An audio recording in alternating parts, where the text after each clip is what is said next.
allez assister au discours pour la collecte de fonds au Canada. Et il est midi et bonjour tout le monde. Mon nom est Albert Labelle.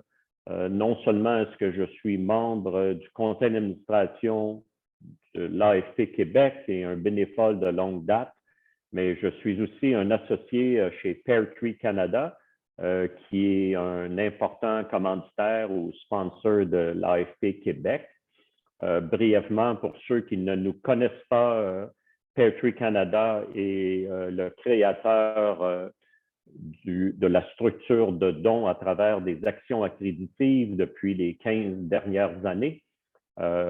Bénéfice très important pour les personnes généreuses et philanthropes au Canada, où on peut augmenter et accélérer leurs dons à un moindre coût net après impôt. Pour ceux qui aimeraient avoir, ceux et celles qui aimeraient avoir des informations, ne vous gênez pas pour communiquer avec moi, Albert Labelle, chez Pear Tree Canada. Alors, sans plus tarder, nous allons commencer notre session aujourd'hui. Vous êtes bien à la conférence sur la collecte de fonds au Canada. Après cette session de 60 minutes, vous recevrez un tour d'horizon du discours qui met en évidence la part essentielle des professionnels en philanthropie au secteur de la bienfaisance au Canada. Le but du discours et de la présentation aujourd'hui, c'est de s'assurer que vous êtes prêts à réagir de manière constructive et concertée à tous les enjeux de bienfaisance possibles et à tous les critiques négatives envers le secteur. Nous avons deux présentatrices très ferrées aujourd'hui. Elles sont membres aussi du conseil d'administration de l'AFP Québec. Je nomme Gabrielle Blackburn et Amanda Fritz, spécialistes en financement privé et en développement de stratégies d'affaires et de gestion de projet. Gabrielle est présentement directrice générale de la Fondation Jeunesse musicale Canada.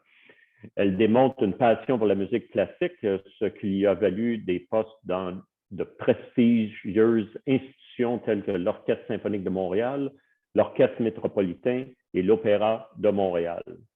Titulaire d'une maîtrise en management de HEC Montréal, elle a complété un baccalauréat en chant lyrique au Conservatoire de musique de Montréal.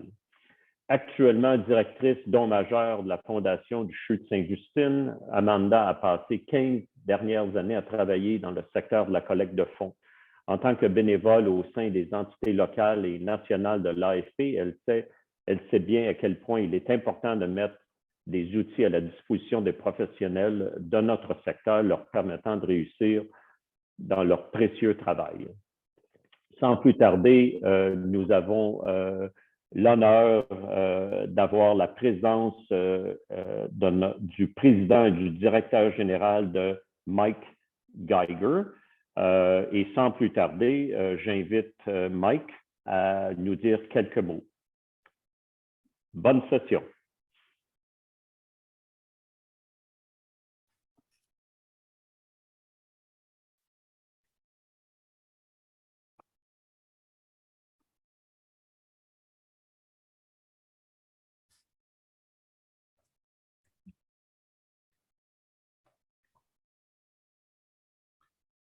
Merci Albert. Je suis heureux d'être avec vous aujourd'hui à l'occasion de cette présentation spéciale de Discord pour la collecte de fonds au Canada. Nous sommes ravis que cette importante formation soit proposée en français pour la première fois. Cette formation porte sur le changement. Changer les attentes, changer les comportements et changer la perception des gens à l'égard des organismes de bienfaisance et de la collecte de fonds. C'est très important et votre présence me réjouit. Au nom d'AFP Canada et d'AFP Global, je remercie la section de Québec de rendre cette journée possible. Il est primordial que les membres francophones de l'AFP aient accès à la formation sur le discours pour la collecte de fonds au Canada. Votre présence en si grand nombre aujourd'hui témoigne du grand intérêt envers cette formation. Je tiens également à remercier tout particulièrement Gabriel et Amanda qui animeront la séance d'aujourd'hui. Merci à vous deux de vous être investis dans la préparation de cette séance. Je suis convaincu qu'elle sera excellente. Merci. Merci, Mike. Bonjour, je m'appelle Lisa Davy et je suis la vice-présidente de AFP Canada. Comme Mike, je remercie la section du Québec d'avoir pris l'initiative d'offrir notre discours en français. C'est important pour notre profession et pour notre secteur. Le discours nous incite à nous concentrer sur l'impact que nous avons, la manière dont nous changeons des vies. Il est le fruit de plusieurs années de travail d'AFP Canada et il continue de nous guider aujourd'hui. Ce travail important n'aurait pas été possible sans le généreux soutien de Stephen Thomas, les sections de l'AFP au Canada, Vitrio et la Fondation canadienne pour la philanthropie de l'AFP. Un grand merci à tous. La séance d'aujourd'hui est une introduction au discours.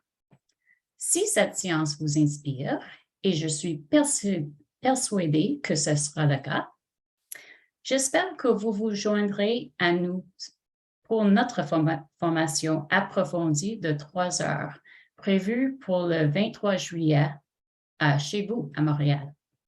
Les détails sont disponibles sur le site web d'AFP Canada, mais je mettrai aussi le lien dans le chat. Les places sont limitées et la date d'inscription est le 15 juin. Alors, j'espère de vous voir et bonne séance aujourd'hui. Merci. Merci, Lisa. Bonjour tout le monde. Nous sommes très reconnaissantes à l'AFP Canada pour son soutien lors de la préparation de cette session. En tant que personne pour qui le français est la deuxième langue, mon rôle dans la session d'aujourd'hui sera bref. Cependant, j'ai été honorée de pouvoir travailler avec Gabriel pour mettre en place la présentation d'aujourd'hui. Je suis également reconnaissante du soutien des commanditaires de l'AFP Québec, sans lesquels nous ne disposerions pas de l'infrastructure nécessaire pour rendre possible des sessions gratuites comme celle-ci.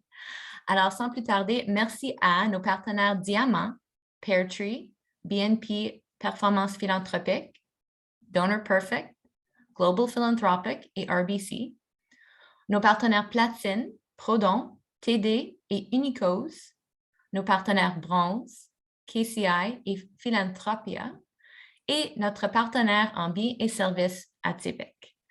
Gabriel, allons-y. Bonjour, bonjour tout le monde. Donc, avant de débuter, encore 2 petites minutes. En tant que présidente du comité diversité à AFP Québec, c'est un honneur pour moi de faire la reconnaissance des territoires qui va comme suit. Donc, comme vous le savez, l'inclusion et la diversité sont au cœur des valeurs de l'AFP Québec. Mais encore plus, il est essentiel pour l'association de reconnaître le caractère unique de chacun et l'importance de tous pour notre société. C'est pour cette raison que nous aimerions reconnaître la nature autochtone des nombreux territoires de l'île de la Tortue où nous travaillons et où nous résidons. Ces territoires constituent l'habitat de nombreux peuples autochtones qui y ont vécu depuis des dizaines de milliers d'années et qui y vivent encore aujourd'hui. En tant que colons, immigrants et leurs descendants, et en tant que visiteurs, nous honorons et nous respectons les nombreux peuples autochtones de cette terre et de ce territoire et nous espérons un avenir plus juste ensemble. L'AFP travaille fort pour faire la promotion d'un environnement positif et inclusif. Voilà. Donc, nous partons pour cette belle aventure ensemble. Notre session d'aujourd'hui nous permettra de découvrir un nouvel outil important pour les gestionnaires en philanthropie et les collecteurs de fonds comme vous. Donc, bienvenue au discours pour la collecte de fonds de AFP Canada. Vous allez voir, il s'agit d'un récit, d'une histoire, d'un ensemble de déclarations que vous pourrez utiliser pour parler de notre profession à vos alliés, surtout, oui, et face à la critique. Donc aujourd'hui, bref, compte tenu de la présentation, on va faire une introduction sur l'histoire de la création de ce discours. On va voir qu'est-ce que ce discours, l'idéologie professionnalisme, la sollicitation, notre devoir, et on va se garder une quinzaine de minutes voir pour si vous avez des questions et des commentaires. Alors, on se lance. Quand je vous dis collecte de fonds, quelle émotion ressort chez vous? En tant que professionnel de ce domaine, il suscite probablement une réaction positive. Cependant, pour d'autres, là, on pense vraiment au grand public, les médias, les donateurs, parfois même des membres de votre famille. Ça peut faire remonter à la surface des sentiments d'anxiété, d'irritation, vraiment de frustration pour des raisons qui leur sont propres. Donc, conscient de l'importance de changer le débat sur la collecte de fonds et la philanthropie dans notre pays, AFP Canada a élaboré un discours pour la collecte de fonds canadienne. Cette initiative a été lancée en 2018 sous la direction d'Ian McQuillan de la firme Roger. Roger, c'est un groupe de réflexion indépendant sur la collecte de fonds provenant du Royaume-Uni. Donc, Ian McQuillan il est reconnu comme étant un penseur de premier plan sur l'éthique de la collecte. Il a conçu une nouvelle théorie normative de l'éthique professionnelle. Il écrit pour les journaux, les magazines. Il contribue régulièrement aux médias caritatifs spécialisés là, sur le sujet dans le monde. Donc, on a été extrêmement chanceux de pouvoir travailler de pair avec lui. Roger, qui est la firme, Roger veut dire du latin « demander ». Elle pond qui relie dans le fond les branches académiques et praticiennes de la profession de collecte de fonds et le moteur qui transforme la théorie et la recherche académique en idées réalisables pour le secteur. Exactement, finalement, ce qu'on va voir aujourd'hui ensemble. Donc, ce nouveau discours, c'est un outil, comme je vous disais, qui nous permet de changer les mentalités, de nous éloigner de l'accent négatif, qui est souvent malheureusement centré sur l'aspect financier du métier, et nous concentrer davantage sur ce qui est vraiment la collecte de fonds, soit des valeurs humaines, une mission inspirante, la création du changement. Alors, depuis sa création du discours, nous sommes nombreux à avoir mis à profit l'enseignement de ce discours-là. Ce n'est qu'on s'entretient avec les médias, des discussions avec les donateurs, la mobilisation des membres du conseil d'administration, l'échange avec d'autres intervenants. Puis, lors des audiences du comité sénatorial spécial sur le secteur de la bienfaisance, on a comparu, il y a beaucoup d'acteurs importants de la collecte de fonds qui ont pu comparaître, dont Juniper Lachilento. Je ne vais pas bafouiller de nom aujourd'hui. Donc, en 2019, Juniper Lachilento, qui est une collecteur de fonds et bénévole de longue date là, à AFP, a été invitée à s'exprimer devant ce comité sénatorial spécial sur le secteur caritatif. Ce comité il avait été formé pour examiner l'impact des lois et politiques fédérales et provinciales, oui, régissant les organismes de bienfaisance et pour examiner l'impact du secteur bénévole au Canada. On va vous faire écouter un extrait de 2 minutes sur son intervention. Vous verrez que ses commentaires sont vraiment centrés sur certains des défis auxquels notre secteur est confronté, liés à la façon dont travaillent des collecteurs de fonds professionnels et perçus. Elle exprime aussi que si cette perception négative perdure, elle pourrait nuire à l'ensemble du secteur caritatif sur du long terme, d'où le besoin de ce vent de changement avec ce discours. La solution principale qu'elle propose, dans le fond, c'est de changer les croyances et les attitudes sous-jacentes à notre secteur. Puis, pour ce faire, elle s'inspire directement du principe que l'on retrouve dans le discours de la collecte de fonds qu'on voit aujourd'hui après cette intervention. Donc, on va écouter l'extrait de Juniper. Even though donors might say they don't like being asked in a particular way, it's the essential nature of the act of fundraising, rather than its execution, that is at the heart of the issue.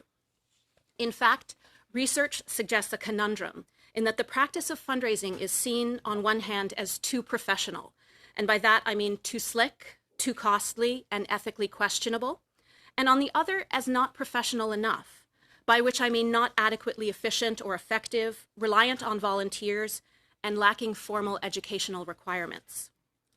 Because fundraisers' ability to secure gifts is influenced by how they are perceived, I suggest that it is in the public interest to accept professional fundraising as a legitimate practice. But it's not about educating the public to think differently. Rather, it is about changing underlying beliefs and attitudes. We need to ask, what is it about fundraising that we value, and how can we get other people to value these things too? The link between effective ethical asking and generous giving is especially relevant in a time of demographic change. As the committee has heard, 30% of tax-receipted contributions are being made by those 70 or older, and it's estimated that as much as $4 billion annually will leave the sector if donations from younger generations do not increase substantively. Building relationships with donors and asking for charitable support will become even more essential, although our methods must continue to evolve to include new platforms and channels. In summary, fundraisers have a responsibility to ask for donations on behalf of our beneficiaries. Guided by a code of ethics and by appropriate regulation, we will always aim to balance our duties to our donors, such as respecting their privacy or not asking in ways they don't like, with our duty to our beneficiaries to ensure their needs can be met.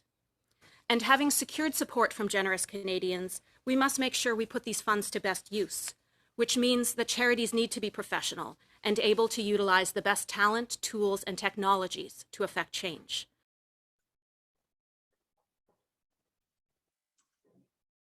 Merci. Donc, à la lueur de ce que nous venons d'entendre, on s'aperçoit que oui, nous devons changer la conversation, l'amener à un point positif au lieu de consacrer du temps, mettre des efforts là, à débattre des points spécifiques contre quelqu'un qui a déjà une prise de décision, une idée préétablie. On doit orienter la conversation vers le bien et le positivisme. On dit aussi que pour maximiser nos chances d'influencer le discours et changer les attitudes, les collecteurs de fonds, oui, doivent internaliser ce nouveau discours et ainsi lui donner vie. Ici, vous pouvez justement avoir un bref exemple de ce que ce discours propose. Donc, plutôt que de poser la question suivante, qu'est-ce que les gens n'aiment pas au sujet des organismes de bienfaisance et comment pouvons-nous les amener à changer la vie? Le niveau de discours demande davantage que trouvons-nous d'important au sujet de la collecte de fonds et pouvons-nous faire en sorte que les autres y accordent de l'importance également? Donc, c'est une façon de tourner la question. Alors, j'aimerais ça vous entendre, soit par chat ou par vidéoconférence. Vous pouvez lever la main. Dans le fond, de donner des exemples sur des expériences que vous avez vécues qui ont été négatives dans votre expérience de collecteur de fonds et de professionnel. Alors, c'est un petit moment pour partager des expériences avec nous. Alors, je vous donne quelques secondes peut-être pour y penser.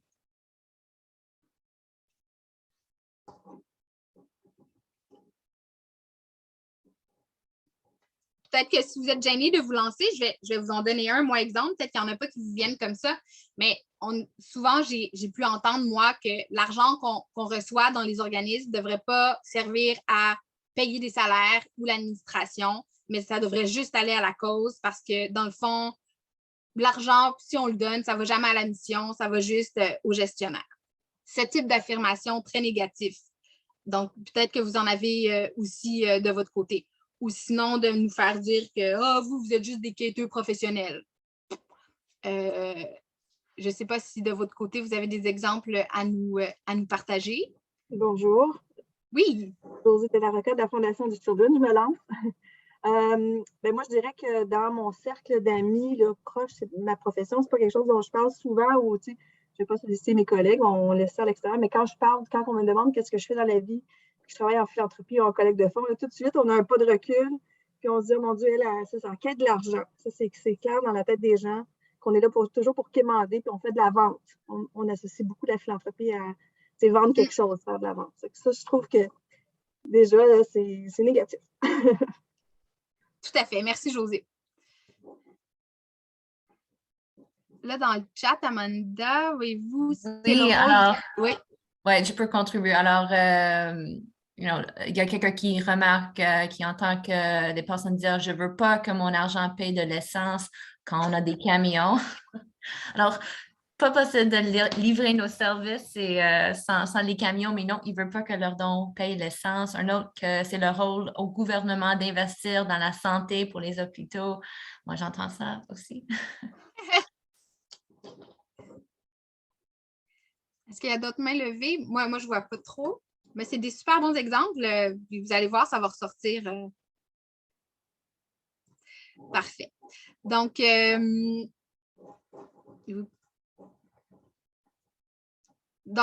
dans le fond, ben c'est ça. Ben, on voit qu'il y en a plusieurs qui ont des situations un peu embarrassantes comme ça dans leur quotidien.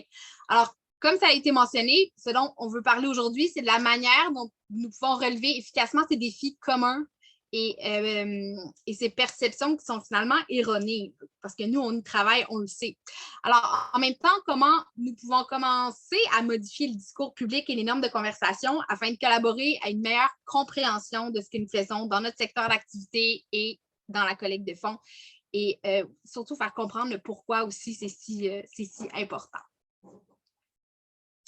Bon, Roger dit « Derrière toute affirmation se cache une croyance ». Alors, en faisant cette recherche, il a noté qu'en fait, ces croyances constituent une idéologie et que l'idéologie imprègne la conversation publique sur le travail des organismes caritatifs et plus particulièrement de celui de la collecte de fonds. À titre d'exemple, comme on disait, l'un des plus gros défis auxquels nous sommes confrontés provient d'une croyance selon laquelle il n'est pas juste que les personnes qui font le bien dans le monde soient bien payées pour leur travail, voire même payées tout court. Alors, ce qu'il faut voir, c'est comment réagissons-nous et répondons-nous lorsque ce type d'affirmation ou de questions nous sont posées, que ce soit par les médias, un donateur potentiel ou, comme vous disiez, la famille, les amis. Parce que ces questions proviennent d'une idéologie, donc d'un système de croyances, d'idées, d'idéaux par laquelle des individus ou des groupes constituent une compréhension du monde et agissent en fonction de cette compréhension.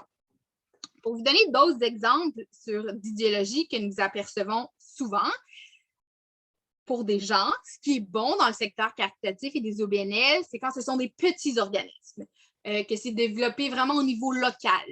Faible coût administratif, faible coût pour la collecte de fonds. Aussi, c'est toujours mieux d'avoir librement choisi de donner. On ne veut surtout pas être sollicité. On veut donner directement à l'organisme caritatif. Puis être bénévole, c'est beaucoup mieux qu'être un employé rémunéré. Alors ça, pour certaines personnes, c'est ce qui est bon. Et ce qui est mauvais, pour faire un comparatif dans les OBNL, justement, c'est les grandes OBNL, plus au niveau national, international, quand c'est trop professionnalisé, quand les coûts administratifs ou de collecte de fonds sont élevés, quand on se sent obligé de donner parce qu'on a été sollicité, ou aussi quand on est sollicité puis qu'on donne via un intermédiaire. Je donne, par exemple, une épicerie qui demande un don lorsqu'il y a achat. Et aussi, comme on le disait, quand les collecteurs de fonds sont rémunérés. Alors, tout ça nous amène à réfléchir. Puis, je vais vous lire un extrait d'un article qui a été publié dans les médias de Star. C'est un énorme trésor de guerre accumulé à la Fondation des maladies du cœur. La Fondation des maladies du cœur de l'Ontario dispose d'un impressionnant trésor de guerre de 130 millions de dollars provenant de l'argent des donateurs qu'elle a économisé au fil des ans. Il s'agit de loin de la plus importante accumulation d'argent jamais réalisée par un organisme de bienfaisance canadien qui recueille des fonds en soutien à une maladie et l'organisme continue de solliciter de façon agressive encore plus d'argent. Les donateurs ont été contestés d'apprendre cette nouvelle. Donc, il suffit de regarder les mots surlignés là, en jaune dans cet article de presse canadien que Roger a analysé dans le cadre de ses recherches pour constater qu'il y a un ton et que ce ton nous enseigne sur la conviction de l'auteur. Donc, trésor de guerre, agressif. Comme si les organismes de bienfaisance, ça ne devait pas avoir d'économie, de plan stratégique, de fonds à perpétuité, de cash flow. Bref, c'est comme s'ils ne devaient pas gérer leurs finances et leur stabilité financière de la même façon qu'une entreprise. Il faut également noter qu'il existe une composante émotionnelle, souvent dans le cadre de croyances des gens, et c'est très utile toujours d'en être conscient pour bien réagir. Donc, le choix des mots, continue. Je recommence. Le choix des mots continue de donner un ton dans la conversation. Ici, on a un titre et un sous-titre d'un article récent du Financial Post. Donc, ça dit « Les organismes de bienfaisance ont accumulé de l'argent, mais n'ont pas géré la crise pendant la pandémie de COVID. rapport. La Fondation Veritas se demande pourquoi les dépenses pour les activités de bienfaisance ont diminué alors que les frais de gestion et d'administration sont restés les mêmes. Ça démontre encore que certains encadrements et de choix de mots ont une tournure négative. Toujours avec ce même exemple, dès le départ, il est proposé que, bien qu'on ne sache pas pourquoi les activités de bienfaisance ont diminué au cours d'une période donnée de la COVID, les dépenses de gestion et d'administration ou les frais généraux sont restés les mêmes. Le grand public qui lit ça enregistre juste un énoncé négatif dans leur tête. Mais ce qu'il faut retenir, c'est qu'une question est soulevée et que cette question crée une instabilité dans les croyances des lecteurs et de leur compréhension de ce qui se passe dans les organismes de bienfaisance au Canada. Les raisons internes du pourquoi cette situation est arrivée peuvent être multiples. On le sait, on y travaille, mais la tournure qui est donnée ne donne pas vraiment d'ouverture. Le discours aborde les croyances courantes auxquelles les professionnels et les bénévoles font face, malheureusement encore quotidiennement.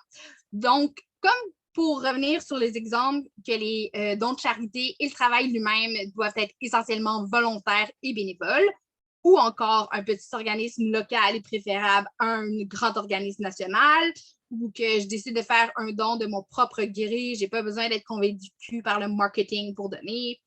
Être professionnel est probablement trop coûteux et le coût est susceptible de réduire le nombre de dollars qui va être vraiment attribué à la cause. Si nous réagissons avec nos émotions et sans structure à des affirmations fondées sur des croyances comme celle-ci, on laisse vraiment les autres contrôler la conversation. En tant que professionnels de la collecte de fonds, nous en sommes parfaitement conscients. Tout ce que nous faisons a pour but d'être le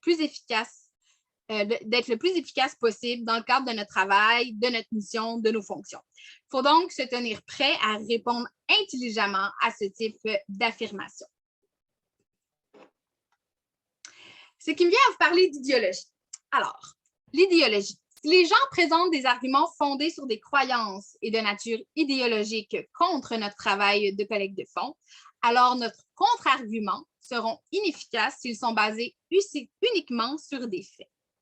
L'idéologie, c'est quoi? C'est un système de croyances, d'idées, d'idéaux par lequel des individus et des groupes construisent une compréhension du monde et agissent en fonction de cette compréhension. Des faits comme le salaire de notre PDG est similaire à celui d'un PDG travaillant dans une organisation de complicité similaire, mais dans le secteur privé, ne peut pas être compris lorsqu'un individu a une croyance arrêtée sur comment les OBNL doivent fonctionner versus le privé. Vous ne pouvez pas argumenter avec des faits contre quelqu'un qui n'est pas intéressé par les faits, d'où l'importance des arguments idéologiques. Ils sont fondés sur les croyances des gens qui sont empreints d'émotions. Plutôt que de confronter de front, nous devons présenter une autre idéologie et créer un cadre, une structure de croyances pour montrer aux personnes intéressées par la collecte de fonds une autre partie de l'histoire et des parties parfois plus utiles encore. Ensuite, on va pouvoir apporter des faits nécessaires pour compléter la conversation. Alors, affermir une nouvelle idéologie relative à la collecte de fonds, c'est le discours. Donc, on peut utiliser le discours tant à l'intérieur qu'à l'extérieur de notre communauté. On peut utiliser des messages clairs inspirés de ce nouveau discours. On peut utiliser le discours régulièrement et chaque fois que cela est nécessaire, et ce, pour combattre justement les stéréotypes négatifs, tout en établissant un dialogue collaboratif avec les principales parties prenantes. Rappelez-vous, je me répète là, mais vous ne pouvez pas argumenter avec des faits contre quelqu'un qui n'est pas intéressé par les faits. On doit prendre une idéologie et créer un cadre, une structure de croyance pour montrer à ceux qui sont intéressés par la collecte de fonds des parties plus utiles de l'histoire. Nous affirmons donc une idéologie et pour ce faire, nous devons savoir ce en quoi nous croyons comme professionnels et quelles sont les valeurs qui guident notre travail. Et nous voulons soutenir activement un environnement qui crée un espace pour plus de nuances, plus de confiance et de compréhension, plus de clarté finalement. Nous appellerons le nouveau idéologie sous-jacent de ce que l'on parle, le nouveau récit professionnalisme. Donc, l'idéologie professionnalisme. Nous voulons tourner le regard concentré sur des valeurs de notre profession et surtout ce qu'il apporte au travail que nous accomplissions au quotidien. Alors, le discours pour la collecte de fonds de l'AFP Canada, voici l'idéologie professionnalisme, on y arrive. Donc, dans l'idéologie professionnaliste, ça fait un long mot, du discours, il faut considérer 4 éléments importants. Premièrement, notre rôle consiste à engendrer le changement nécessaire au Canada et partout dans le monde. Ensuite, les organismes sans but lucratif doivent faire preuve de professionnalisme, voire de pragmatisme, en adoptant les meilleures pratiques pour engendrer le changement et en récompensant les membres du personnel de manière juste et proportionnelle. Troisièmement, pour autant que le changement se concrétise, un organisme sans but lucratif peut être de grande ou de petite taille, d'être d'envergure locale ou nationale, faire campagne ou apporter son soutien, mener des activités de collecte de fonds ou non. Et finalement, il n'y a pas qu'une seule et unique façon idéale pour changer le monde. L'important est que le monde change vraiment. Je vais prendre une gorgée d'eau. Merci. Alors, le nouveau discours que l'on travaille ensemble met l'accent sur le professionnalisme comme base de la conversation. Avec confiance, nous ferons en sorte que la conversation porte sur ce que nous voulons qu'elle porte, dans des termes pertinents et justes. Avec des formations intensives et nos conversations continues à l'AFP, nous commençons à construire notre propre ton confiant, car la façon dont nous en parlons fait autant partie de l'utilisation efficace que les concepts idéologiques. C'est notre discours, continuellement en action, qui forme la base d'une réponse, qui met l'accent sur l'efficacité et qui crée un nouvel espace dans lequel nous sommes amenés à poursuivre la conversation. Je vais vous lire ici un petit extrait du discours à l'œuvre. Donc, les organismes de bienfaisance canadiens ne peuvent réussir à changer le monde s'ils n'ont pas le moyen financier pour le faire. Ils ont donc le droit, en fait, le devoir de solliciter le soutien des gens, puisque les études relèvent que la majorité des gens font des dons de bienfaisance uniquement si on leur demande. Afin de ne pas gaspiller l'argent dans les activités de financement inefficaces et non rentables, nous devons adopter des méthodes professionnalisées pour recueillir cet argent. Donc, si nous repensons aux critiques énoncées plus tôt sur notre secteur d'activité fait par la presse, les médias sociaux ou, comme on disait, certains membres de notre famille et amis, on se fait dire qu'ils attendent plus de nous ou encore que nous devrions changer nos façons de faire. Il faut utiliser certains des messages clés trouvés dans cette formation sur le nouveau discours pour modifier leur compréhension et nous donner la place pour prospérer. Donc, voici 2 messages clés en réponse à l'énoncé qu'on vient de lire, la diapo précédente. Donc, la collecte de fonds permet aux organismes de bienveillance d'aider leurs bénéficiaires et pour aider leurs bénéficiaires, les collecteurs de fonds doivent être aussi efficaces et efficients que possible, de manière à offrir plus d'aide possible et de ne pas gaspiller l'argent que leur versent les donateurs. Pour la deuxième partie, nous allons nous concentrer un peu plus sur cette idée du devoir que nous avons comme professionnels. Alors, c'est le même énoncé qu'on vient de lire sur la sollicitation. Le concept de devoir est extrêmement utile dans l'idéologie du nouveau discours et peut-être un outil utile lorsque vous cherchez à mettre le discours en pratique. Alors, vous pouvez souligner le cadre éthique dans lequel les collecteurs de fonds sont censés opérer et votre souci particulier à leur égard en tant que membre de l'AFP. Je vous rappelle d'ailleurs que nous avons un code de déontologie que vous pouvez retrouver sur le site de AFP Québec. Alors, l'éthique de collecte de fonds basée sur l'équilibre des droits, c'est que les collecteurs de fonds comme vous ont le droit de solliciter des dons au nom de leurs bénéficiaires. Par l'entremise de nos normes d'éthique et nos règles de pratique, nous cherchons à établir l'équilibre entre notre devoir de solliciter le soutien des gens et nos obligations envers nos donateurs, notamment ne pas exercer de pression injustifiée sur eux pour les inciter à faire un don.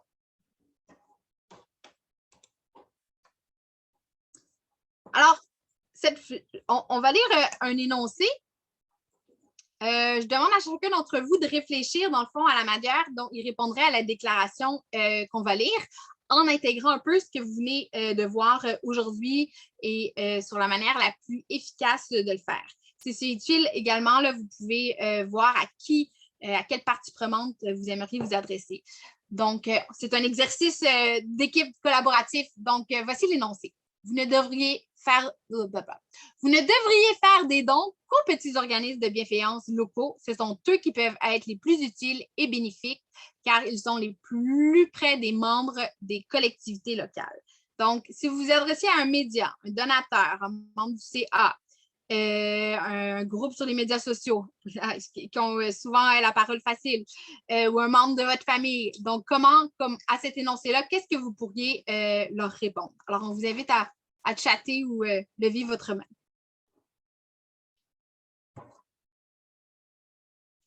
Je vais vous le répéter, mais vous le voyez bien, mais nous devrions faire des dons qu'aux petits organismes de bienfaisance locaux, car ce sont eux qui peuvent être les plus utiles et bénéfiques, car ils sont plus près des membres des collectivités locales.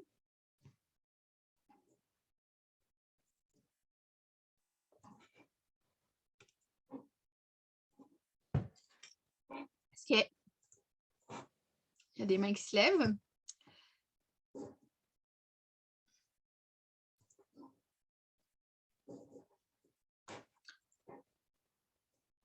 Bon, je vais vous lire un peu de notre côté, dans le fond, la réponse qu'on a travaillée par rapport à cet énoncé-là. Peut-être que vous en aurez d'autres qui suivront, puis vous serez les bienvenus, dans le fond, à le partager avec nous. Alors, ce qui importe le plus pour nous et nos bénéficiaires, c'est d'engendrer le changement. Et pour autant que le changement se concrétise, un organisme sans but lucratif peut être de grande ou de petite taille, être d'envergure locale ou nationale, faire campagne ou apporter son soutien, mener des activités de collecte de fonds ou non. Il n'y a pas qu'une seule et unique façon idéale que nous pouvons utiliser pour changer le monde. L'important, c'est que le monde change. Donc, c'est le type d'affirmation que vous pouvez apprendre des petites phrases par-ci par-là, un peu par cœur. Comme ça, quand vous êtes confronté à ce type d'argumentaire, bien, vous êtes prêt à y répondre. Est-ce qu'il y en a d'autres qui veulent se lancer peut-être avant la fin? On avait quand même prévu un petit temps si vous vouliez. Ici. Amanda, est-ce que tu veux lire Tiffany en Ontario? Oui, puis il y a Marcel Rousseau avec le main levée. Madame Rousseau. Madame Rousseau, vous êtes la bienvenue à prendre le micro. Unmute et start vidéo. Désolée, j'avais tout ça fermé. Alors, bonjour. Moi, je voulais juste me lancer. En fait, c'est que moi, je travaille pour la Fondation de l'Université de Sherbrooke. Et étant une université, on n'est pas un petit organisme, on est une université. Souvent, les gens croient que pourquoi qu'on doit aller chercher des sous? Vous avez des subventions du gouvernement et patati et patata. Le fait est que on ne peut pas se fier uniquement au gouvernement pour pouvoir subvenir à nos besoins, pour pouvoir assurer la recherche et l'enseignement auprès des gens qui vont être les leaders de demain. Fait que nous, un peu le discours sympathique, c'est vraiment, on est en train de former des gens et on soutient la communauté étudiante de notre université pour qu'elle ait la meilleure formation possible, pour qu'elle ait un parcours le plus génial possible, pour qu'en bout de ligne, elle soit un acteur de changement de demain, justement. Fait que c'est un peu ça, tu sais, je veux dire. On ne peut pas se fier uniquement à l'argent du gouvernement pour pouvoir subvenir à nos besoins, mais notre mission est importante parce qu'on forme les leaders de demain. Donc, voilà un peu comment que moi je le tourne, dépendamment à qui on s'adresse justement là. Tout à fait. Puis c'est important de l'adapter, le discours, à notre secteur d'activité puis à nos propres confrontations qu'on a tous les jours, là. Merci, Marcel. Plaisir. Et dans le chat, on a Tiffany qui dit « À contrario, les grands organismes peuvent soutenir des petites et permettre le développement de notre communauté. » On a également José qui contribue que moi, je dis souvent que c'est important de soutenir les causes qui nous tiennent à cœur, petites ou grandes, pour faire une différence dans le secteur d'activité qui nous anime. Dominique, avec la mélodie. Moi, j'aurais envie d'ajouter, parce que j'ai eu souvent ce genre de commentaires-là au fil de ma carrière, et je pense que c'est très important qu'on mette de l'avant la qualité des services que les organismes offrent.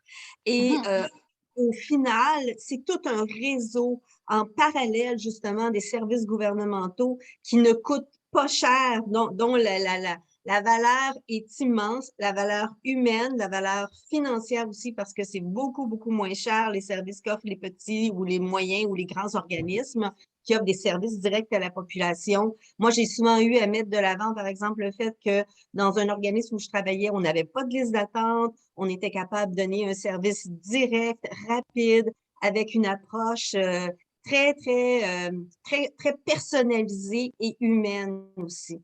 Alors, je pense que plus on va mettre de l'avant la qualité et l'efficience des services qui sont offerts par nos organismes et qu'on va rendre des comptes aux donateurs de la bonne façon, parce que c'est pas juste de demander, mais il faut aussi être capable d'évaluer le rendement de nos collectes de fonds, mesurer notre efficacité et rendre des comptes. Donc, plus on va être professionnel dans notre approche, puis qu'on va vraiment parcourir tout le cycle de la sollicitation ou de tout le cycle d'une campagne de collecte de fonds, mais c'est à ce moment-là aussi qu'on va arriver à gagner de la valeur auprès des donateurs.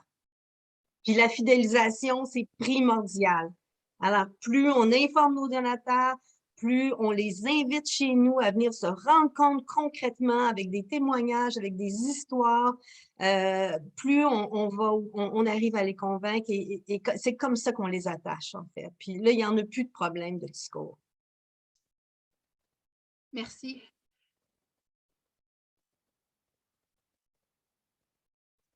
Mais merci, Dominique. Il y a Louis, vous nous dites que changer le monde est devenu une expression un peu cliché. Je vais vous répondre que peut-être l'expression est cliché, mais l'idée derrière, c'est que on veut, en tant que professionnel, on veut un vent de changement. Puis c'est surtout ça l'idée du discours que comme Dominique vient de le souligner, que les choses changent. Alors, pour conclure un peu la présentation, on vous présente un dernier extrait de l'entrevue de Juniper au comité spécial sénatorial.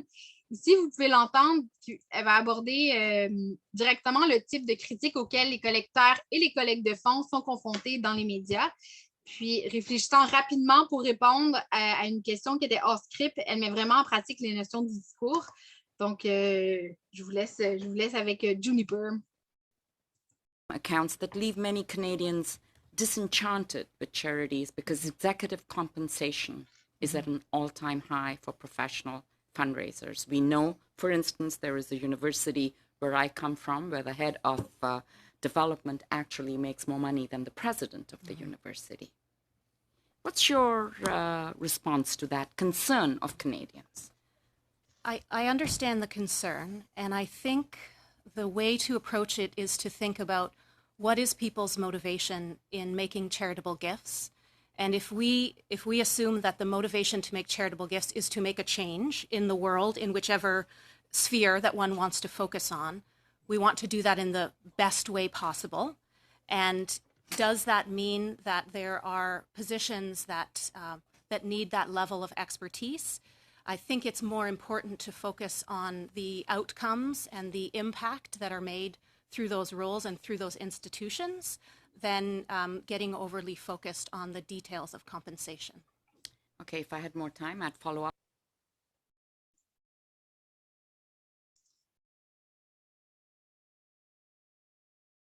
Donc, c'est un peu notre conclusion de la séance d'aujourd'hui.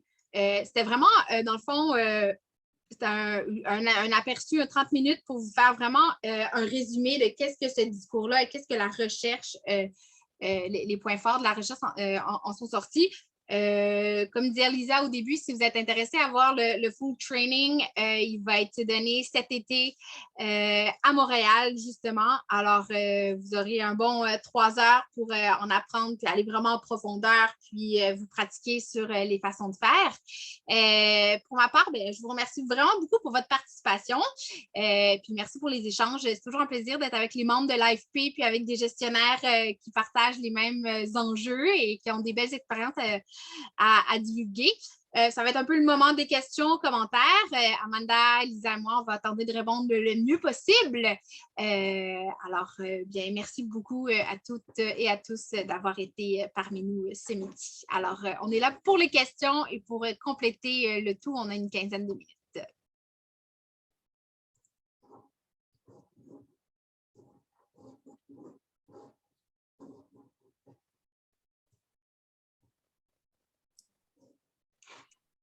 Peut-être juste faire préciser qu'on va faire circuler l'enregistrement de la session d'aujourd'hui à tous ceux qui sont inscrits. Sentez-vous à l'aise de le partager dans vos organismes pour vos collègues qui n'ont peut-être pas eu la chance d'y assister aujourd'hui.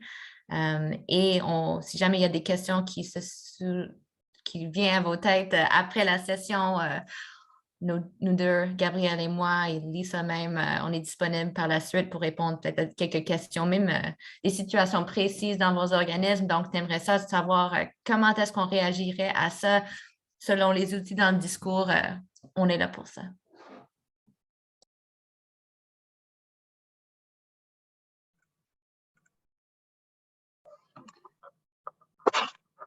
Moi, j'ai une autre question. Il n'y a personne qui m'a engagée pour poser des questions aujourd'hui. Je suis juste curieuse.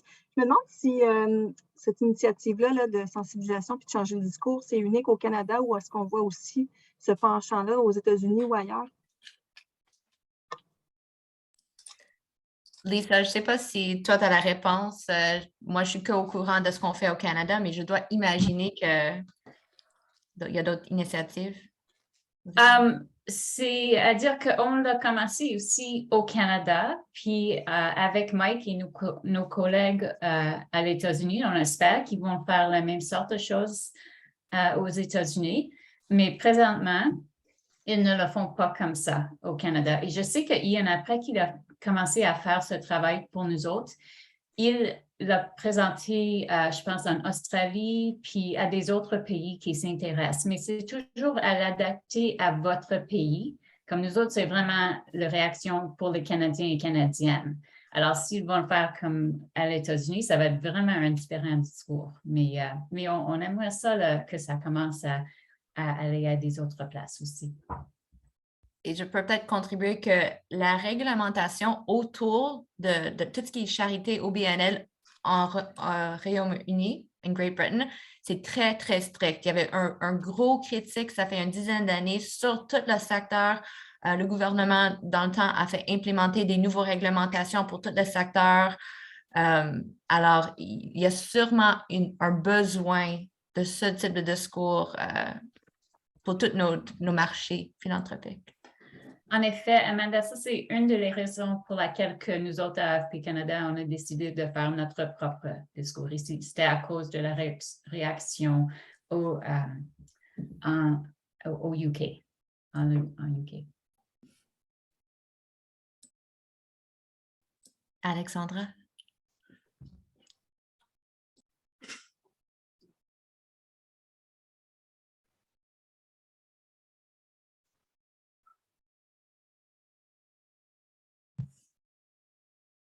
Êtes-vous là?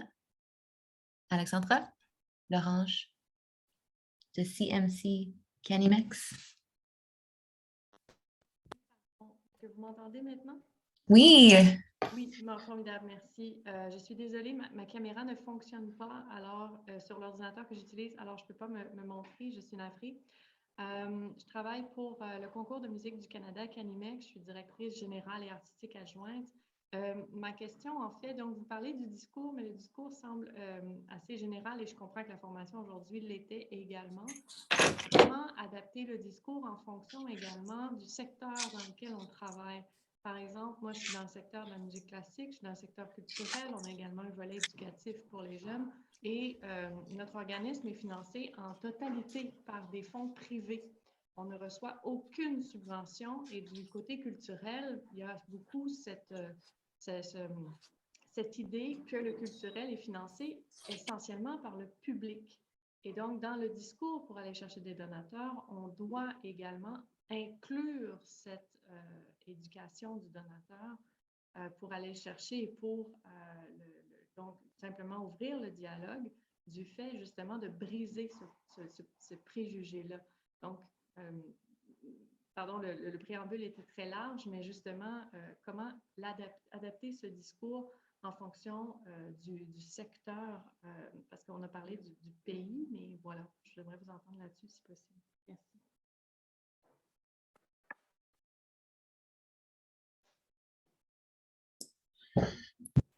Gabrielle, je ne sais pas si tu as des réflexions là-dessus, comme toi aussi, tu œuvres dans le secteur culturel. Oui, bonjour Alexandra, ça me fait plaisir que tu sois là. C'est une très bonne question. Je pense que comme ça, rapidement, j'ai pas de solution. Par contre, ce serait intéressant de s'asseoir, je crois, puis d'écrire des pistes justement de réflexion pour le secteur d'activité précis et non pas de généralité. Je m'engage, Alexandra, si tu veux qu'on s'assoie puis qu'on y réfléchisse ensemble avec ce discours-là. Je pense que selon ce qu'on connaît toutes les deux, ce serait très pertinent de le faire. Puis dans le fond, je pense pour chaque secteur, ce serait intéressant de le faire aussi selon vos besoins. Si ce n'est la santé, l'éducation, de s'asseoir, puis de se rappeler, vous, quand vous travaillez, c'est quoi les phrases ou les stéréotypes qui reviennent souvent, puis justement de bâtir déjà ce discours et ces réflexions-là pour avoir le réflexe d'une bonne réponse quand ça arrive et non pas d'être prise de surprise avec de l'émotion. C'est comme ça que je verrais comme structure de travail un peu.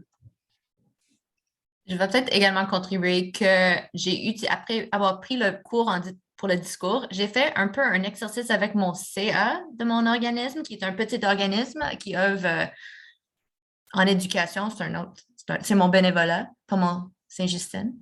Mais en tout cas, on a fait ça comme exercice de trouver pour nous, c'est quoi les phrases clés, c'est quoi comment on mettrait en valeur le discours pour pouvoir répondre à des commentaires que eux, en tant que bénévoles et bénévoles responsables, surtout de la collecte de fonds, pourraient réagir à des commentaires qu'ils entendent. Alors, c'était quand même une belle opportunité pour travailler avec nos bénévoles, pour leur outiller dans le discours et dans leur propre travail en tant que bénévoles.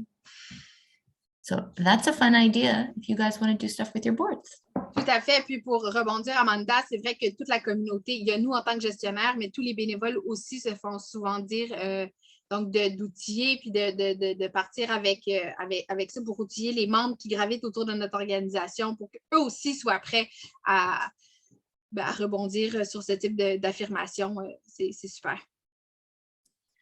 Je vois que Mme Rousseau a la main levée. Oui, moi, je voulais juste rebondir. En fait, je trouve que l'idée est excellente d'outiller les membres de CA puis de regarder avec les membres du CA, justement, ce que vous avez fait, là, Tiffany, pas Tiffany, mais Amanda, avec votre gang, justement, pour s'outiller toute la gang et avoir le même discours. Surtout, ça, c'est important. Moi, je voulais rebondir sur la proposition que Tiffany, elle avait faite tantôt, comme quoi que les grands organismes, pour répondre aux gens qui voient ça négatif, qu'une grande organisation demande des dons et tout ça, que les grandes organisations peuvent soutenir les petites organisations. Puis c'est le cas souvent dans les universités. Par exemple, à l'Université de Sherbrooke, je voulais juste donner l'exemple, c'est que nous, évidemment, les gens qu'on sollicite, c'est la communauté universitaire. Donc, les diplômés de l'université, les employés actuels de l'université, les retraités, puis certains parents dans le cadre d'un programme très précis.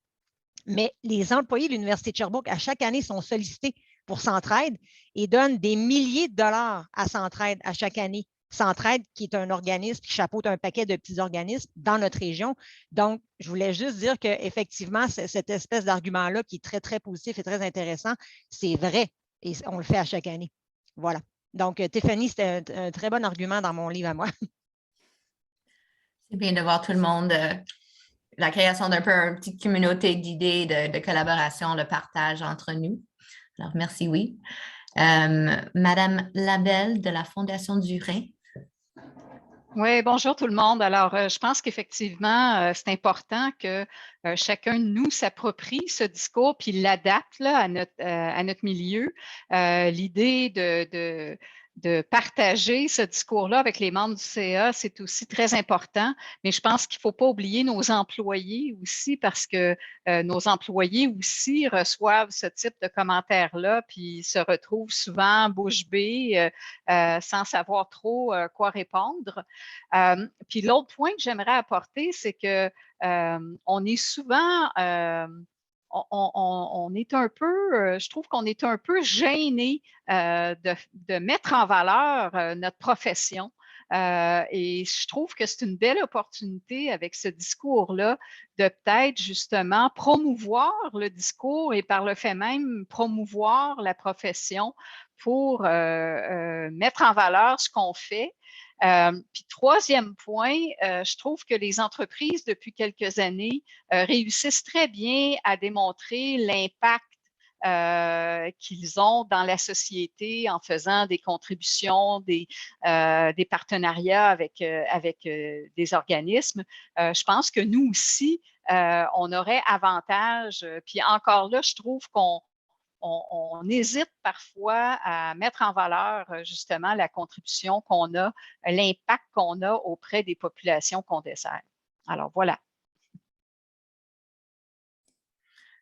Une chose qu'en t'entendant parler de comment nous, on fait valoriser notre profession et le travail qu'on fait et qu'on est peut-être de temps en temps inquiète ou anxieuse de mentionner ça. Je trouve qu'il y a un enjeu au niveau de les titres de poste qu'on utilise, comment ils sont variés. Je travaille en développement, en collecte de fonds, il y a un paquet de mots, mais c'est un peu weird dans notre secteur, juste le fait qu'il y a tellement de variété, la façon dont on fait référence à notre propre travail, parce que moi aussi, je sens ça qu'on est gêné de dire je suis un fundraiser, je travaille en collecte de fonds, comme feel the pride and the pouvoir dans ça. Alors, je suis tout à fait d'accord avec vous.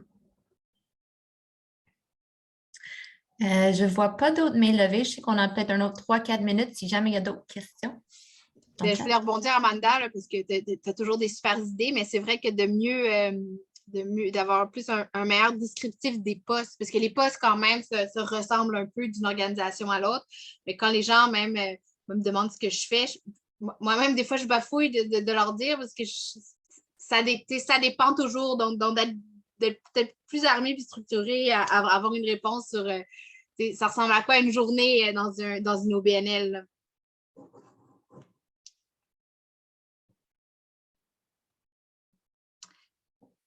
Bon, ben merci beaucoup tout le monde. Il est déjà presque 1 heure, donc on a passé une belle heure du lunch tout le monde ensemble avec l'AFP. Alors, je vais laisser le mot de la fin à Amanda, Lisa pour remercier, mais ça fut un plaisir d'être parmi vous, puis au plaisir d'être là pour une prochaine rencontre. Merci tout le monde. Merci. Merci.